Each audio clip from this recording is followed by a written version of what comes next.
మీ అందరికీ ఒక విషయం చెప్పాలి. మనం నడిచే దారిలో ఒక రాయి పడుంటుంది. అందరూ దాన్ని తొక్కుకుంటూ ముందుకెళ్తారు. ఒక శిల్పి మాత్రం ఆ రాయిని తెచ్చి చెక్కి దానికి ఒక రూపాన్ని ఇస్తాడు. దారిలో పడున్న రాయిని దేవుణ్ణి చేస్తాడు. తొక్కిన వాళ్లే చేతులెత్తి మొక్కుతారు, పూజలు చేస్తారు. కానీ చెక్కిన ఆ శిల్పిని మాత్రం ఎవ్వరూ పట్టించుకోరు. ఆ శిల్పి కూడా వాళ్ళ నుంచి ఏమీ ఆశించడు. ఇంకొక రాయిని తెచ్చి దేవునిగా మలిచే పనిలో ఉంటాడు.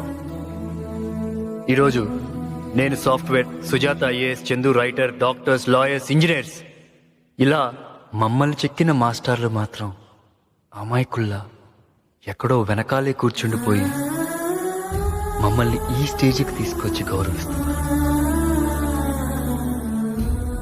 తల్లిదండ్రులైనా తమ ఆస్తిని పిల్లలకు పక్షపాతంతో పంచవచ్చు, కానీ తన దగ్గరుండే విద్య అనే ఆస్తిని ప్రతి విద్యార్థికి సమానంగా పంచే గొప్ప దాత టీచర్. ఈ ప్రపంచంలో ఎవరెవరినో ఏవేవో చేసి వాళ్ళుగానే మిగిలిపోయేది ఒక్కరే, మన గురువులు.